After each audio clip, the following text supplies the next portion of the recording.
It's my proud privilege to introduce to you the chief guest, the presiding deity of this function, and the speaker of the day, Ambedkar Memorial Lecture, who is Professor Oommen. Thank you very much for your attention. Professor Oommen. Respected Nair Saab, Dr.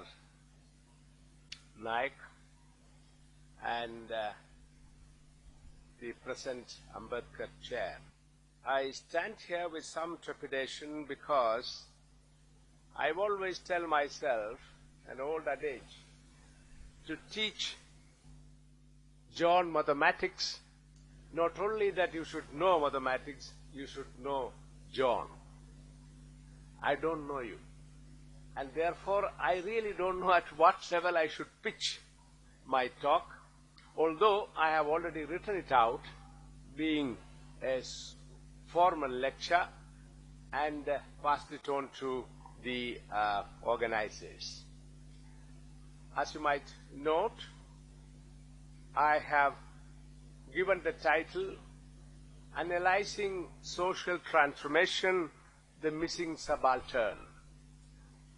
Part of the reason why I thought of talking with specific reference to subaltern is that predominantly this institution is one which is nurturing the subaltern.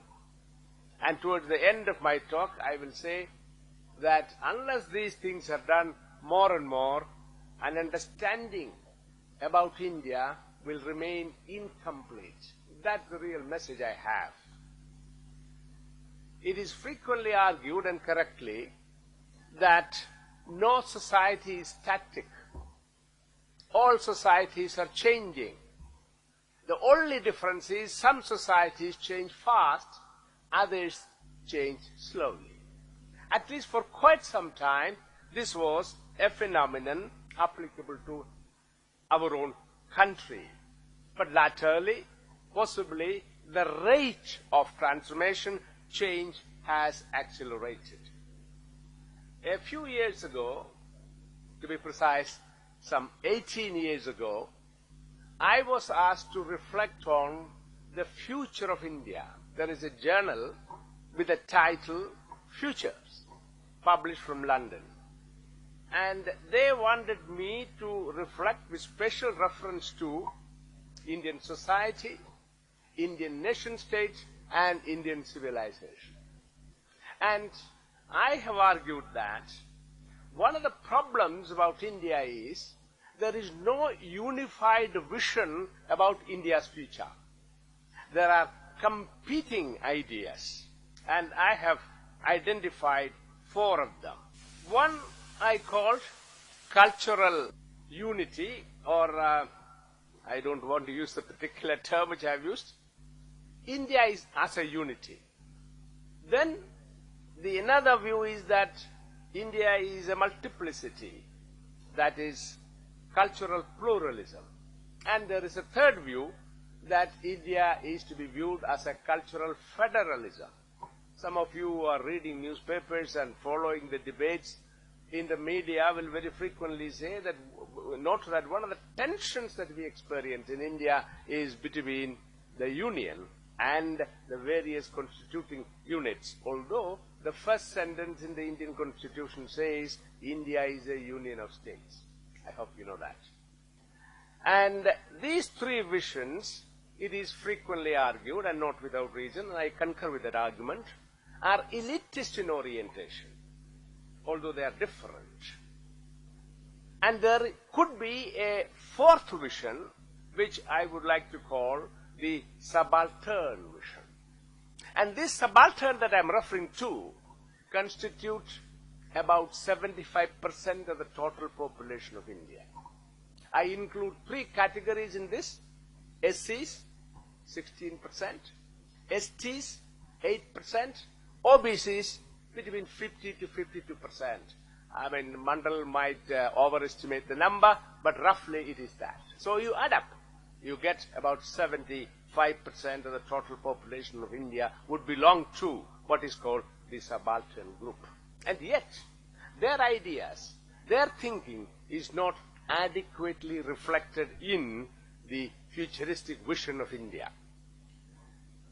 The Hindu nationalists believe that the Indian nation-state is a victim of centuries-old domination by outsiders, by which they mean Muslim conquerors and Western Christian colonizers.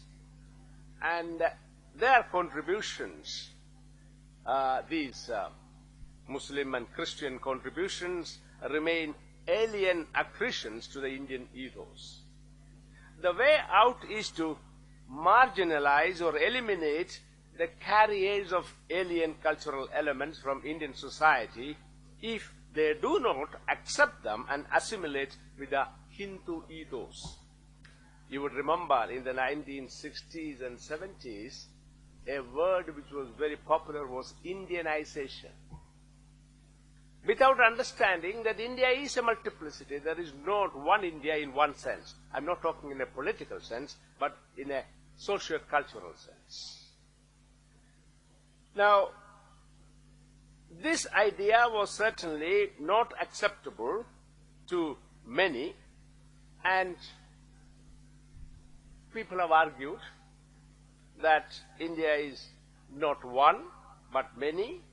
The strength of India consists of its capacity to carry various cultural streams together. For the first time, the idea that India is one and it should remain one through a process of assimilation was articulated in the 1930s by Golwalkar. I will not go into it. There is no reason for that. Now, over a period of time, it should be accepted that through a process of Hindu consolidation, or as an attempt at Hindu consolidation, there has been some efforts to give some place to the subaltern groups. I don't deny that. But the crux of the problem, or the crux of the issue under this view is, it is one nation, one people, and one culture. 1939, this view was actually articulated. I call it cultural monism, singularity of culture. Although all the time we speak about the diversity of culture, and I already said the first person to articulate it so vividly was Golwalkar. The second conceptualization visualizes Indian society as a product of gradual and continuous accretion of cultural elements drawn from ancient, medieval, modern, or Aryan, Dravidian, Mughal, and European elements, each of which, in this perspective, made a significant and indelible contribution to the composite and diverse cultural milieu of contemporary India. Cultural diversity is celebrated in this mode of conceptualization, and dignified coexistence of different cultures is the kernel of this value orientation. In a way, the Indian understanding or conceptualization of what is called secularism is actually this. Again, I will not go into it.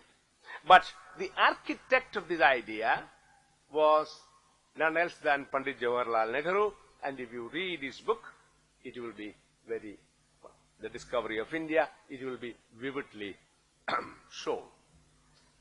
Notwithstanding their difference, both cultural monists and cultural pluralists insist that India is a nation, or at best a nation in the making. Similarly, both believe that to build the Indian nation, a strong centralized state system is a prerequisite. In contrast, cultural federalism conceives Indian society as a conglomeration of nations, or very frequently, nationalities is the term that they use, giving adequate importance to linguistic and tribal entities. The term multinational state is not very popular, but it used to be very popular, and particularly the leftist groups used to designate India as a multinational state. According to this view, each of the constituting nationalities, be it Bengal, Tamil Nadu, or Santala, or Santalis, or Nagas, has its own cultural specificity that need to be recognized and nurtured. This means to sustain cultural pluralism, political federalism is a prerequisite. In fact, you reflect on this, you will find, as it stands today, today's India is a combination of these two perspectives, what I call cultural pluralism and federalism. Very frequently, people think that federalism is a political notion. Yes, it is a political notion, but that political notion becomes necessary if the structure of the society, the complexity of the society prompts it. Otherwise, you don't need a federal state. The above three conceptualizations are viewed as elitist by the traditionally underprivileged social categories within Indian society, who together constitute the overwhelming majority, as I have already said. Traditionally, the underprivileged social categories in India are the scheduled caste, 16%. When we say 16%, it seems to be small. 160 million people. And please remember, unified Germany, East and West, after unification, makes half this population, 80 million. In India, the numbers are so significant, but we just brush it aside by saying that they are only this percent. And it applies even to minorities. Who are assigned this group, the scheduled castes, or to use the earlier word, the untouchables? They were assigned the lowest status in the Hindu caste hierarchy. The scheduled tribes, 8%, again 80 million plus people speaking, strictly speaking, not the part of the Hindu caste hierarchy, but socio-economically backward, being the early settlers in the hilly and forest tracts. Scheduled tribes are the earliest settlers. I know immediately there will be objections. There is a considerable debate on that. The Aryan Hindus are the original settlers. At best, they have migrated to Europe and then returned. All these I am familiar. But the fact is, all available historical evidence suggests that both Dravidians and Adivasis were here when the Aryans came. But again, that is not my argument for today. They are, I said, 8%. Then the so-called other backward classes, or OBCs, certainly 50%. The peasantry, the artisan groups, the Shudras, together put. Now, these three social blocks together are labeled in today's political vocabulary of India, Dalit Bahujans, or oppressed masses.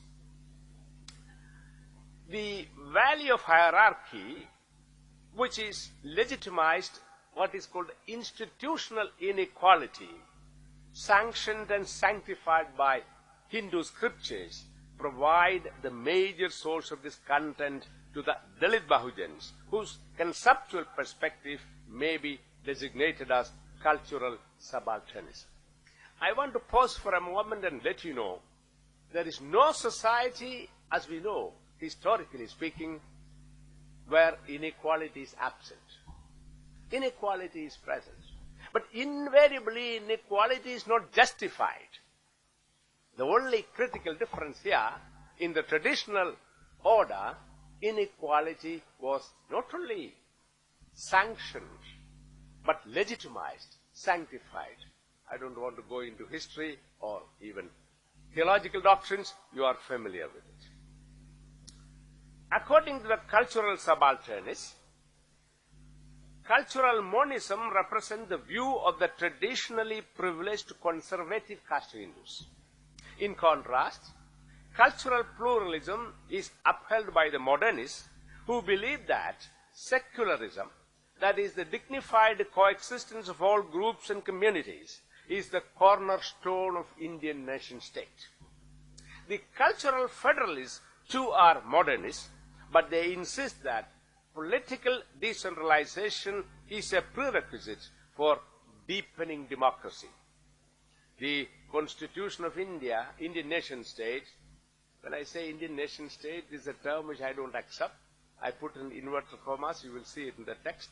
I don't think India is a nation state, or India can ever be a nation state, and I have, in my writings, argued that India is a national state.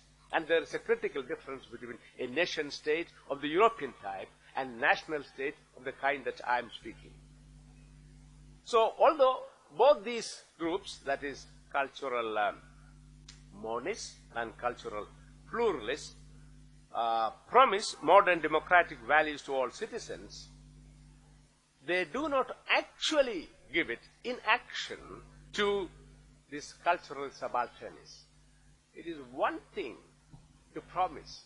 My language is Malayalam, and Nair Sahab's language is also the same.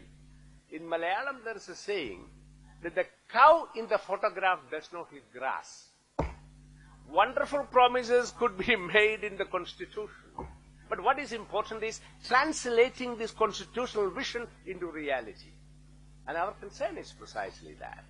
So, I argue, along with the intellectuals now surfacing from the cultural subalternist group, that we need to create an alternate perspective so that the place which is deserving to the wretched of the earth, of the Indian earth, is really acquired by them.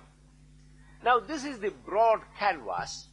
Now, I go into great detail, if I may say so, about the subaltern attempts over centuries.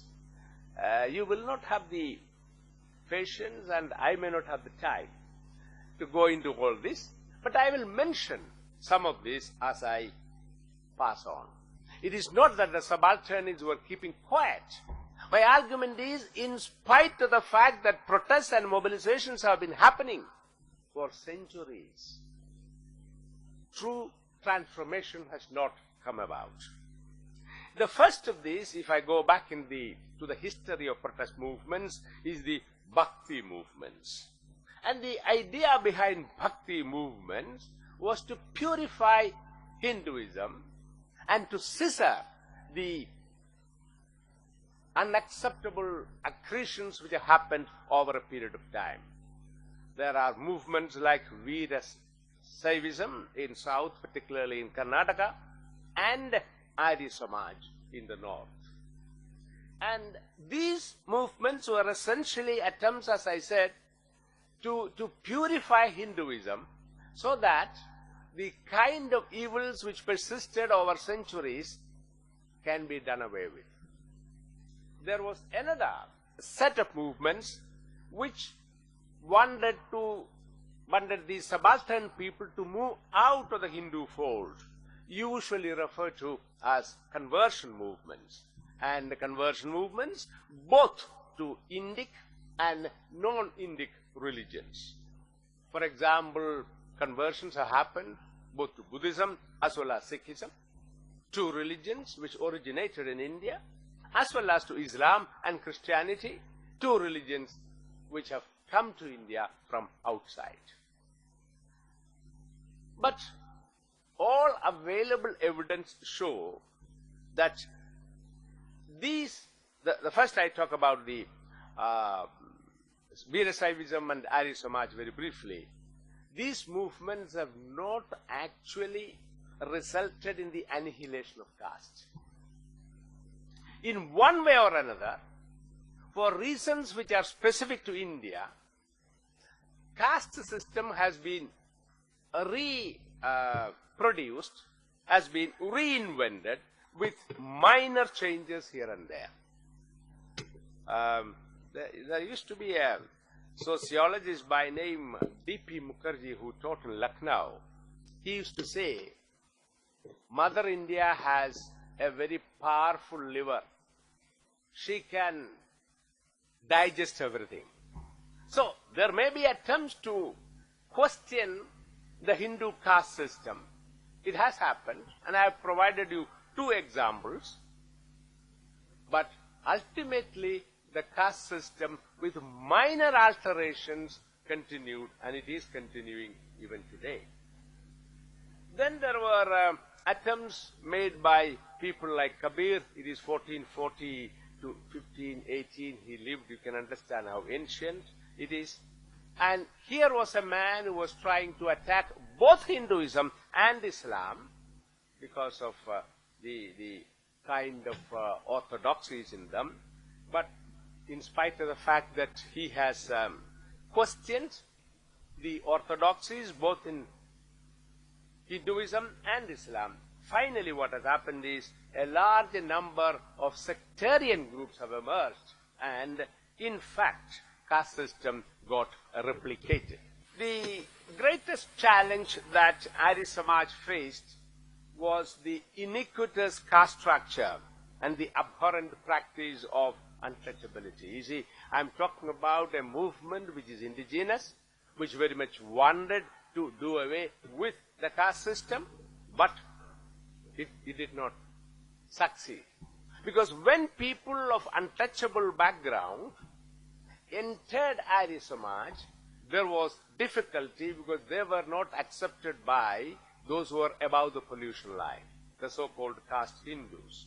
And then came the phenomenon of what is called Shuddhi, that is purification. That's a ritual purification. It has nothing to do with hygienic conditions. So, a large number of people who became part of Arya Samaj had to be purified ritually. But even after purification, they were not acceptable to the upper caste converts into Arya Samaj. So, they invented a new idea. You may be a part of Arya Samaj, but as a biradari, as a brotherhood, you will still belong to your antecedent caste identity. So if I am a lower caste man, yes, I am a member of Arya Samaj, but I am also a member of my old biradari, so I have a different status. If I am a Brahmin or a Kshatriya, similarly, I belong to my biradari. So you will find very interesting social innovations have been made in order to accommodate these people, but at the same time accommodating with a lower status, with an inferior status.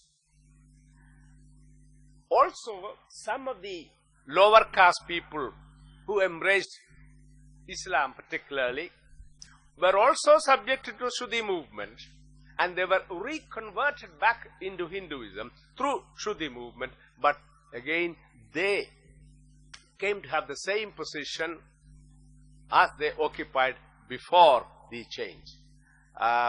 Some of you may know that the Prime Minister has appointed a committee. It is popularly known as the Sachar Committee. And when they investigated, they found, just like among Hindus, there are also three broad categories. Hindu broad categories are upper caste, OBCs and Dalits. Similarly, among the Muslims also, there are Ashrafs, Ajlafs and Arzals. With the results, even if they have gone back to their own religion or converted to or embraced Hinduism, they would really have a status equivalent to that of the status they have had originally by birth. What I am trying to suggest is that all attempts which have been made by reform movements in general did not succeed to really change the caste system. I did not deal with Mohandas Karamchand Gandhi in this paper because it is too well known. He endorsed what he called the Varna system, but he certainly opposed untouchability. He did say untouchability is the West blot on Hinduism. But in spite of that, he knows, and we all know, that untouchability by and large stayed where it is. Again, there are reasons for that. I'll come to that in a while. So this is one set of subaltern attempts to cast off the oppressions of the caste system. They did not succeed. Then there are a large number of conversions that have taken place into 4 different religions. And generally speaking, I have details here, but I will not bother you with that. The converts retained their caste status. If I am an Ajlaf or Arsal Muslim, I remain there. Even among Christians, I say even among Christians, because they believe that they have an egalitarian religious system.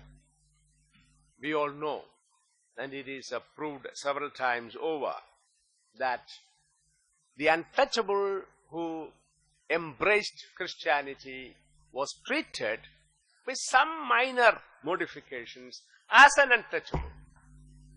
I grew up in Kerala. I know vividly how, when a lower caste man becomes a Christian, how he is actually treated or even addressed. In fact, the so-called upper caste Christians call them neo-Christians, new Christians. But this is also true of Buddhism. We have a large number of Buddhists. In fact, Buddhism is a very interesting case. The present population of Buddhists are about 0.7%. But between 1951 and 1961, the increase of Buddhist population is by 3,751. This is largely because of Ambedkar. And in fact, it is this group which is designated as neo-Buddhists. The old Buddhists do not really treat them as equals socially. Same is the case with Sikhs. They are called must-be Sikhs. Yes, a large number of the Sikh population, proportion of Sikh population have come from this background, but yet you will note that they are given a separate status. Incidentally, both the lower caste or Dalit converts to Buddhism and Sikhism are accepted by the state of India, and the kind of privileges, entitlements which are available to those who are still in Hinduism as Dalits are extended to these groups. But this is not true of some other groups, particularly Muslims and Christians, and I will not go into it. That's not my subject. Now, this is a broad set of protests that occurred in the beginning. But by the turn of the 19th century, with the origin and spread of national movement, a qualitatively different type of movement, which is now referred to as the backward classes movement, arose. the crucial difference between the current caste movements and the erstwhile religious movements is that while the latter attacked or opposed to Hinduism, the reformists, and wanted its adherents to opt out of the Hindu fold, the former, that is, the more recent ones which occurred by the end of 19th century onward to 20th century, wants the lower caste to continue within the fold of Hinduism without rejecting their religion. So there is a process of hand-holding, giving them the possibility of upward social mobility. Now we can differentiate between three types of caste movements based on their goal orientation. One, status mobility movements. They wanted to go up in terms of their social status. Two, caste unity movements, consolidating caste groups. And three, caste welfare movements. Of course, although conceptually you can make this distinction, actually there could be overlap. A particular movement may shift their locus from one goal to another over a period of time. Now, the oppressive as well as elastic character of the caste system and the failure of earlier attempts to escape caste-based discrimination by opting out of Hinduism seem to have prompted many caste groups with low ritual status to improve their position by adopting the lifestyle of the norm-setting and value-giving groups. And several Indian sociologists and anthropologists have referred to this. Of course, the one which all of you or most of you would know is Sanskritization, a process through which the lower caste try to improve their lifestyle by imitating the lifestyle of the upper caste. But the fact of the matter is, Sanskritization invariably failed. It did not succeed. Then there was another mechanism which came into being. With the introduction of census in India by the British, the census enumeration and categorization within the census became an important aspect of upward movements of the caste groups.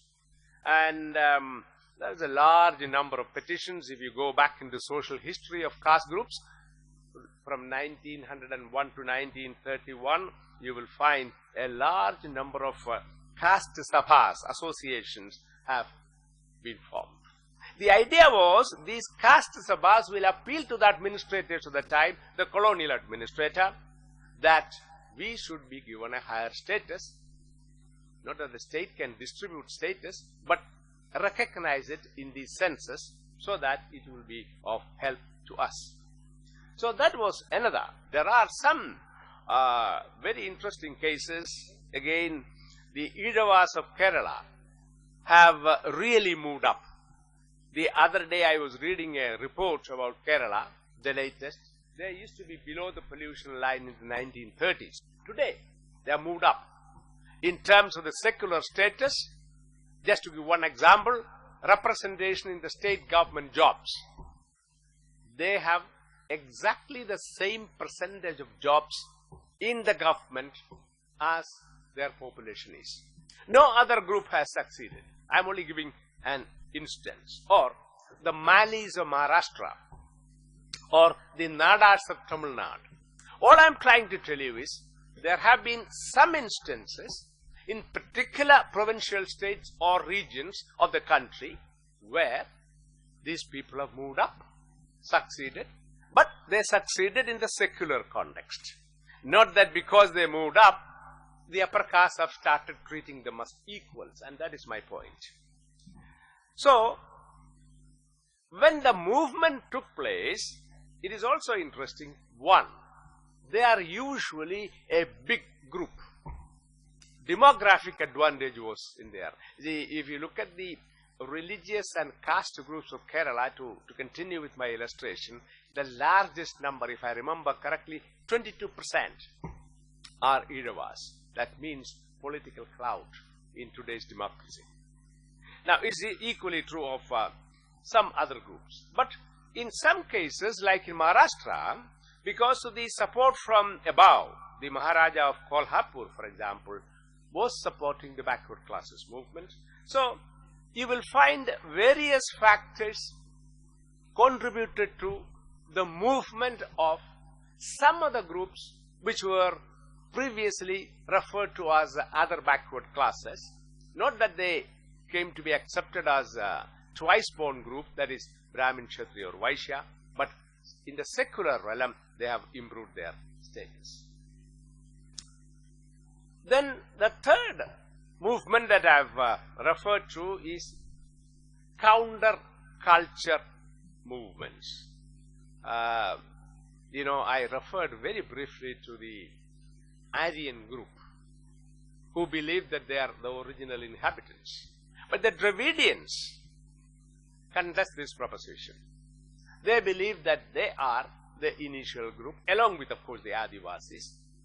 And the Dravidian movement, in the first instance, started as a cultural movement, now political and then parties, that's a different matter, have really took a position that the Dravidian culture is quite different, including language. Sanskrit, the most important language, the whole world in a way, which was actually one of the bulwark of the Aryan Hindu movement.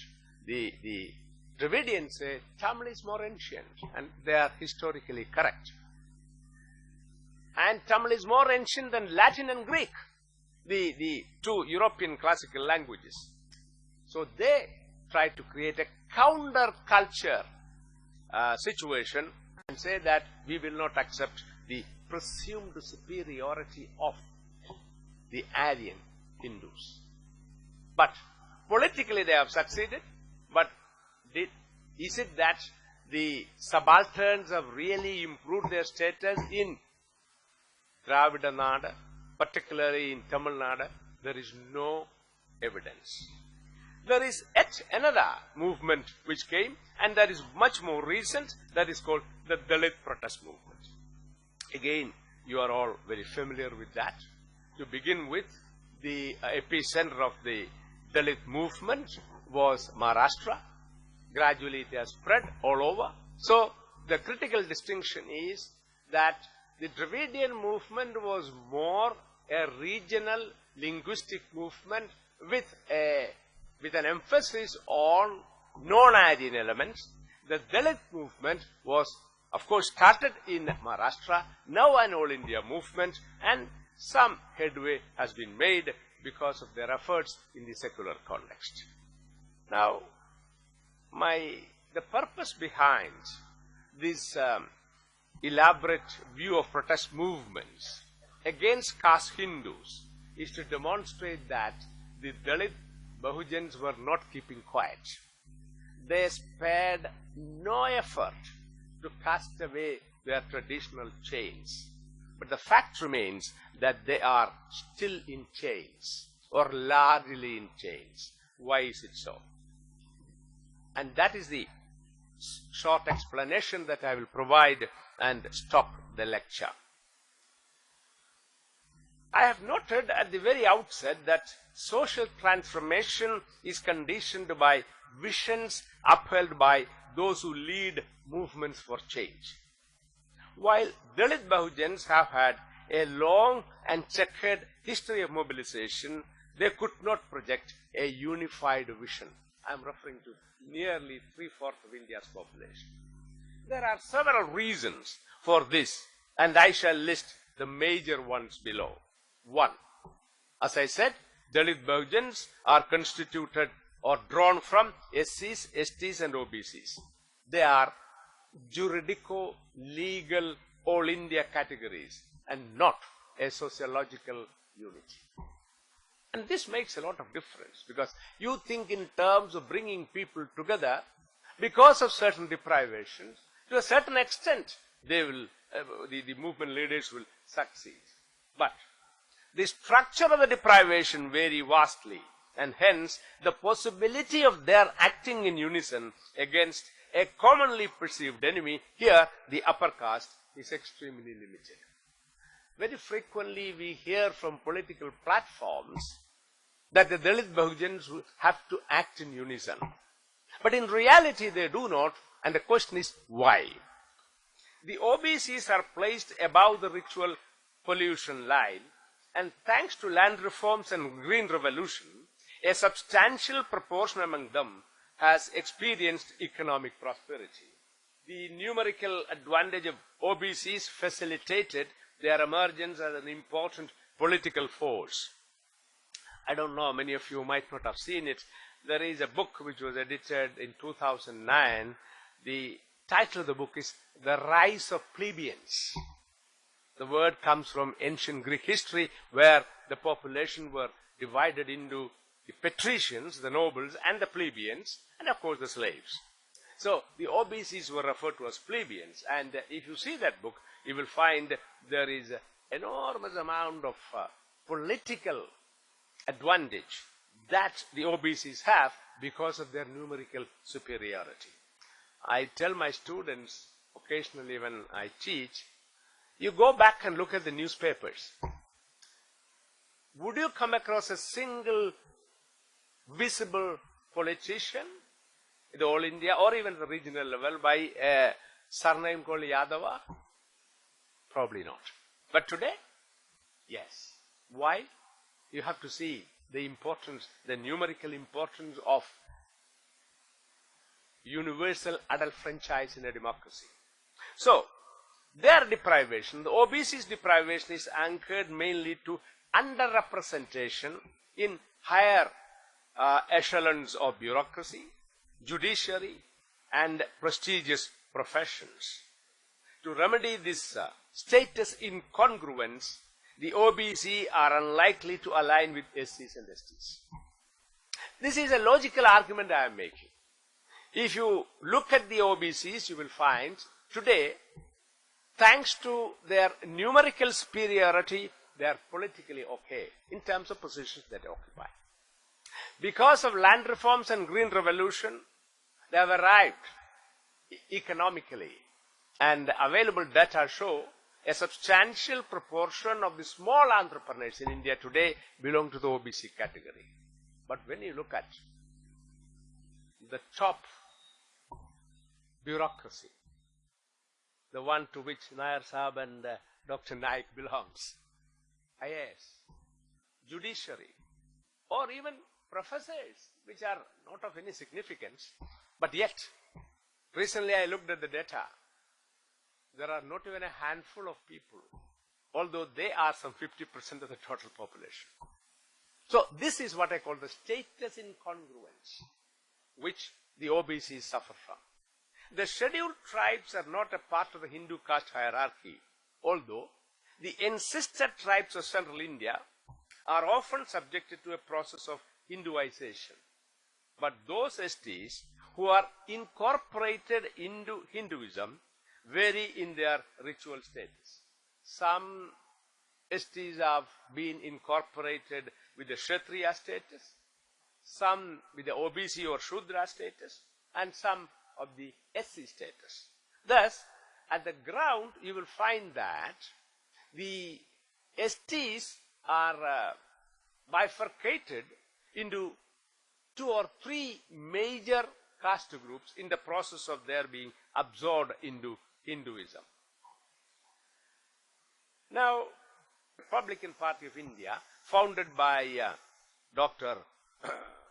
Ambedkar, to Bahujan Samaj Party, BSP, initiated by Kanshiram and nurtured by Mayavati, could not project an all-India subaltern perspective. If RPI was by and large confined to Maharashtra, BSP's bulwark is Uttar Pradesh.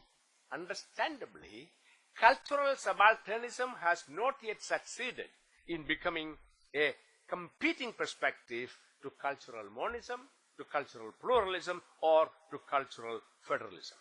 Unless this happens, cultural subalternism will not emerge as an alternative capable of competing, let alone replacing other perspectives, even as the overwhelming majority of Indians belong to the subaltern category.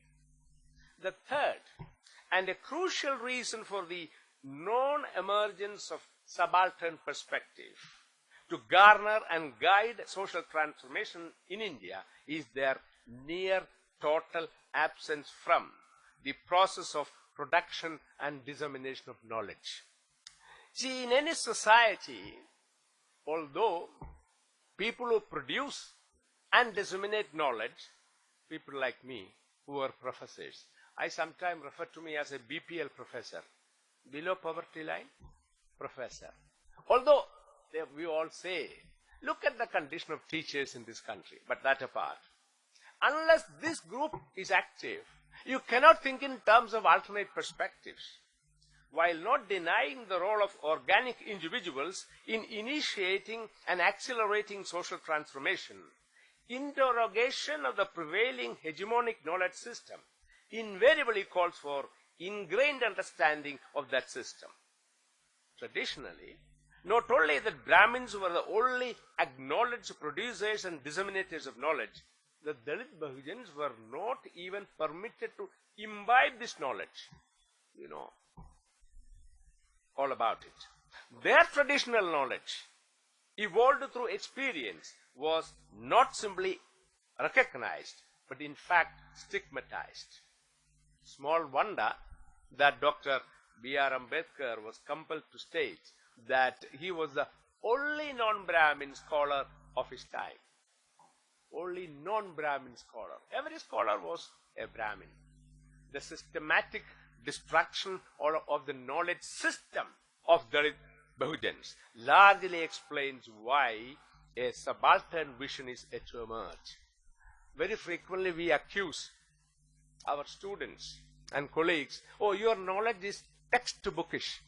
Actually, the kind of knowledge that produced in this country traditionally is textbookish. It is not based on experience. The experiential basis of knowledge in this country actually belong to Dalit Bahujans. But that is not even codified.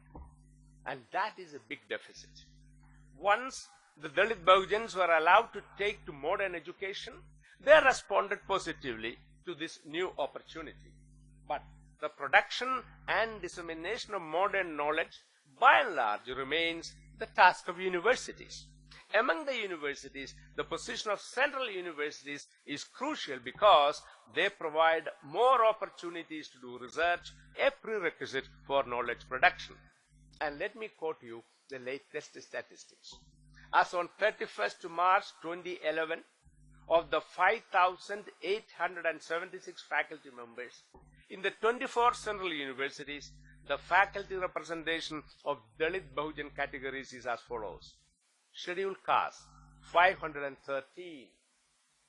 That is 8.73%. And their proportion in the population is 16%, as I told you. STs, 203. That is 3.45%. Which their population is 8%. And OBCs, the most dismal situation, 195. 3.31%. I refer to status incongruence, if you remember. They are all right, OBCs. But when it comes to professions, I am only giving a very ordinary profession, which is university teaching. They are 3.31%, although their total population is 50%. And if you move up from lecturers to readers to professors, when you come to the top, there is hardly anybody. If I remember correctly, I can't vouch for it, old man with the faltering memory. There again, the OBCs have the lowest representation. Finally, and you must be now smiling, because I'm going to stop. And most importantly, most theorists, even those who are of Dalit Bahujan background, fail to understand the bidimensional nature of Indian status system. Nowhere in the world you have two statuses. One status is a secular status. Another status is a ritual status. And I am very fond of, it is not here, telling my students, or when I get an opportunity, think of Dr. B.R. Ambedkar. The most qualified man even of those times. Bharat law. And you always see him, even in scorching heat, with a suit and tie and all that, which matters in this country a lot. And when he was practicing law in Baroda, if he waves for a Tonga, the Tonga man will not stop.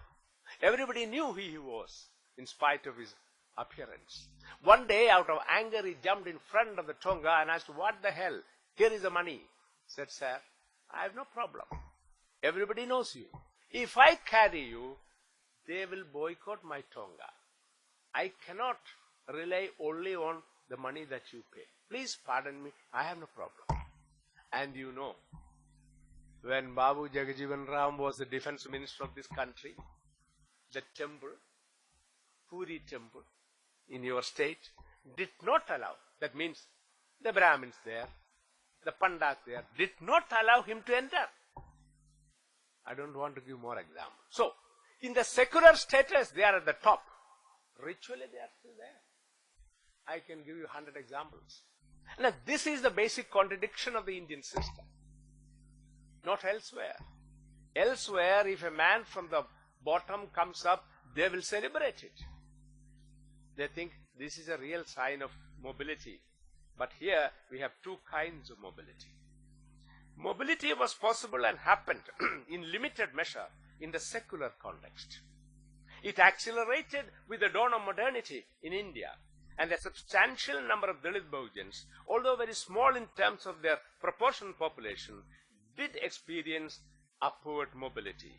But in the secular sphere, economically, politically, and even culturally, the Dalit Sahitya movement is a good example of the cultural mobility of the Dalits.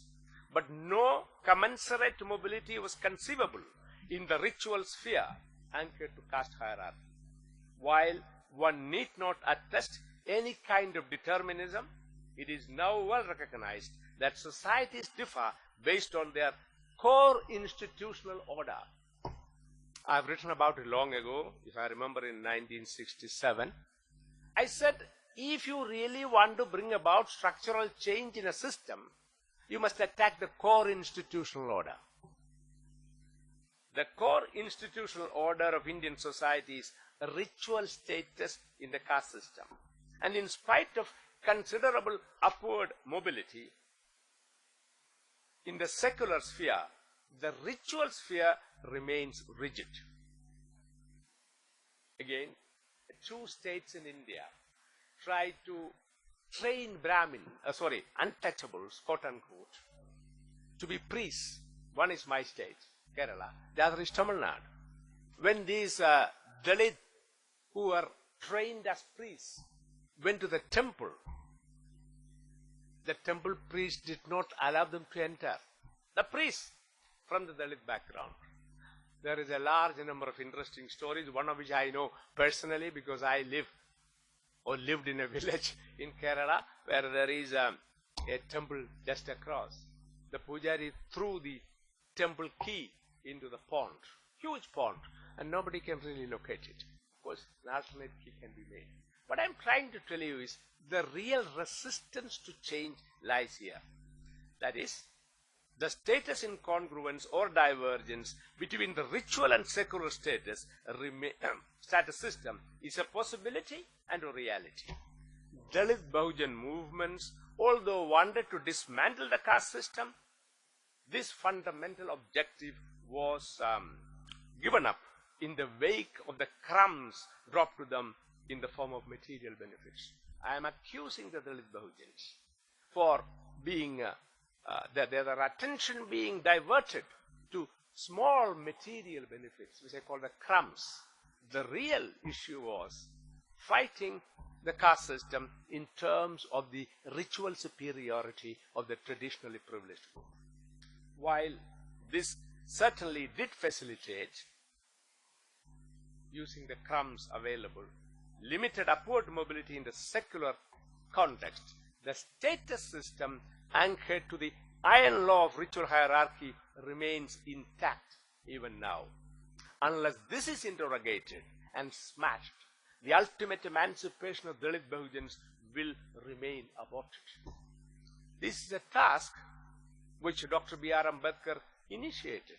I remember and I read riddles in Hinduism, but did not accomplish because in my understanding is other administrative and political preoccupations. Not only that he drafted the Indian Constitution, as I told you, he founded a political party. So the attention was diverted. It is high time that Dalit Bahujans start conceiving and conceptualizing a post-caste Hindu Indian society to wrest their rightful place. And I hope this institution, over a period of time, will make a contribution towards this. Thank you very much.